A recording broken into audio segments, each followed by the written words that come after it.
We had two high-sided vehicles travelling over the bridge at the time in the centre span, and both of those high-sided vehicles were blown over. One hit the median barrier and had to be righted a few hours later.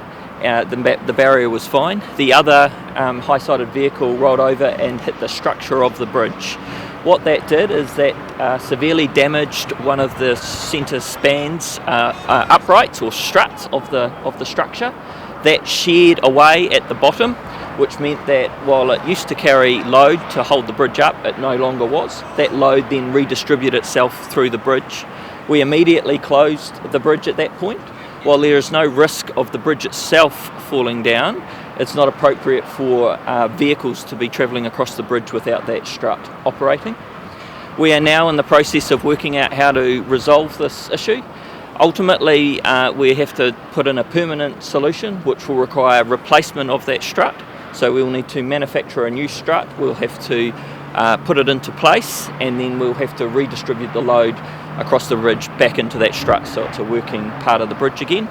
In the meantime, over the weekend, we've got engineers looking at a temporary solution where we could provide some additional steel to get some load back into the damaged strut. If we're able to do that, we may be able to reopen some of the lanes in the centre span for light vehicles only. However, we've got no guarantee of that until our engineers complete their work. Even though that may be possible, that will still take us a week or so to get into place. The longer term or permanent solution is going to take us several weeks to complete the work. So in the meantime, that means we have to manage the situation we've got, which is why it's critically important that we manage the traffic flows that are going to use the bridge in the coming weeks, because we're at half capacity across the Harbour Bridge. We're going to do that by asking people where they're possible they to continue to work at home if they live on the North Shore. If they do need to travel into the city, public transport and the Northern Busway is a really good option because it is operational and unaffected. If they do need to travel by vehicle, we are encouraging them to use the Western Ring Route, which has been designed exactly for this purpose as spare capacity across our network, and in particular heavy vehicles if they can. Obviously, with half of the capacity out of the bridge, the rest of the network will see some congestion, so people are going to have to be prepared for that and manage their travel accordingly. So that is the latest situation with the bridge. I'm happy to take any questions on any of that. With the redistribution of the load, how have you done that to enable it to be safe for the 4 lanes currently operating? Yeah, so the 4 lanes currently operating are on the clip-ons, and actually the Harbour Bridge is several separate structures. So the clip-ons are not connected to the main structure of the bridge, so do not use that strut in any way. So we're lucky that they operate completely independently, which allows us to continue to use them. Is there no way that you could have had a spare strut? Is it like an aircraft part? What does it look like? What's the weight and stuff? We'll take you up there tomorrow, hopefully, to have a look at it. It's a pretty big piece of metal, and each individual part of the bridge has its own design and shape, so it's not feasible to carry a complete set of parts for a harbour bridge, so you would never carry a piece of the structure like this in spare or in the shed. Can you give us any sense of dimensions of the damaged piece? Yeah, well, it goes from the road level of the bridge right up to the top of the bridge. It's pretty big in diameter, so it would be 400 or 500 mils square, and it's obviously bolted at the bottom with a big steel plate and bolted at the top, and we've got 15 to 20 bolts holding it in place, so it's a big piece of structure. Has anything like this happened? We haven't had a structure on the bridge hit like this before, no. Is it safe for trucks and heavy vehicles to be using those clip-ons as often as they're now going to be with the increase in traffic as well, instead of trucks travelling into those centre lanes? Yeah, so it is safe for heavy vehicles to use the clip-ons, but we are encouraging them to also use the Western Ring Route to spread the load, but it is safe for them to do so. With 200,000 vehicles going to and fro, how many more buses are going to be needed if you're asking people to catch alternative transport or ferries? What are the plans there for additional services? Auckland Transport are looking into what additional capacity they'll need to put on. We are lucky because the Northern Busway and the public transport system hasn't been operating at capacity due to COVID-19, so we do have spare capacity in the public transport network. But AT are doing work over the weekend to ensure they've got enough capacity to allow for additional people to use public transport in the next few weeks. We're talking a considerable number, aren't we? Is there additional capacity? Is there enough? Look, AT will be able to confirm that after they do their work, but I would be surprised if there wasn't enough, given how much capacity we have already on the Northern Busway because of COVID-19. I think in 2003, engineers said that those clip-ons were good for sort of another 20 years or so. We're quite close to that now. Yep. Is that a concern to you?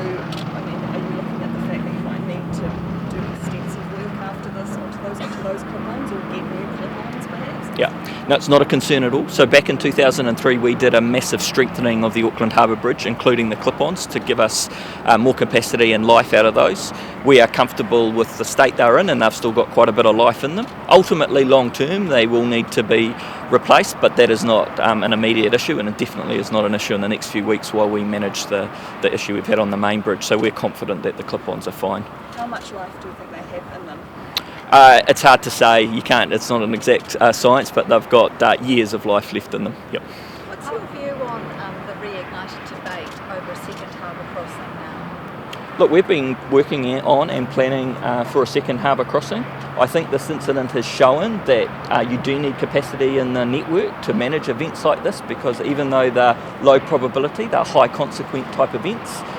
We're just thankful that we've been investing heavily over the last few years to get the Western Ring Route built, because the Western Ring Route and the Waterview Tunnel was designed exactly for this. But longer term, additional crossing across the harbour will be required, but that's not going to help us in the immediate term with the incident we've got. Of course, but does it sort of suggest that plans should be perhaps accelerated? Perhaps we should be talking a shorter time frame to get a second crossing? A second crossing across the harbour is a long-term project regardless, so it is going to take many years even from now before it's in place. So I think that's a separate issue to managing the bridge in the short term. What's the cost look like and who's going to pay for it? I haven't got any numbers on the cost, but we obviously will pay for the cost, and the money will not be an issue. It's the issue here is getting the right solution to fix it and getting it fixed as soon as possible. And how long do you think it's going to take to figure that out?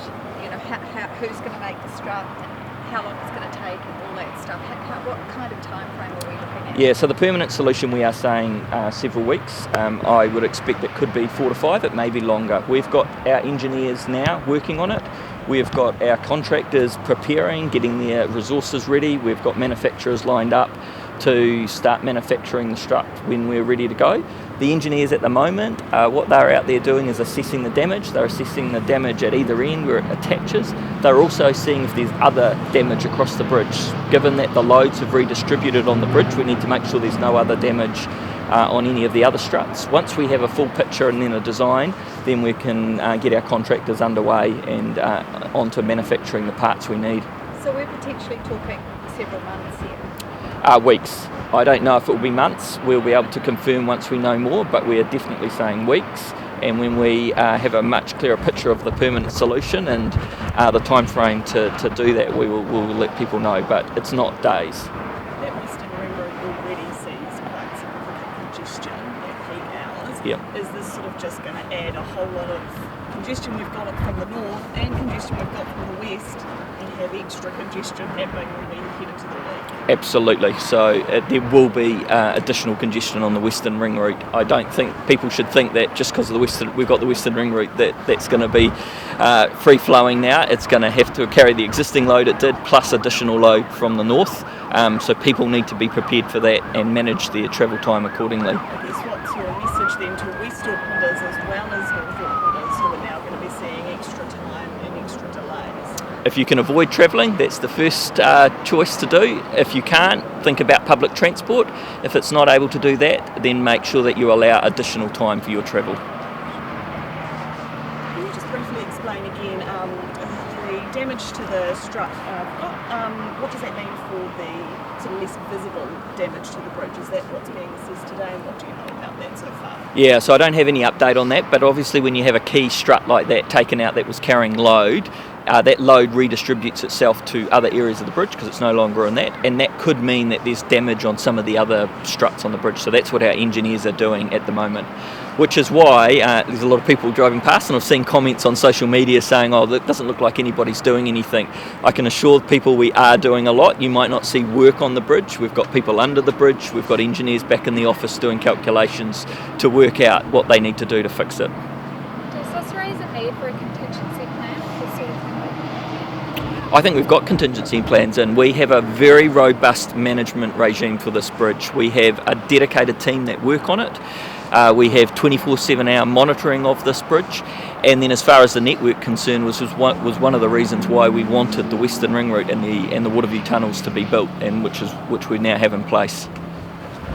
There is always a risk when you've got a structure like this that you could have an incident like we have had, and that you'll have to manage it, and we were well aware of that and well prepared for it.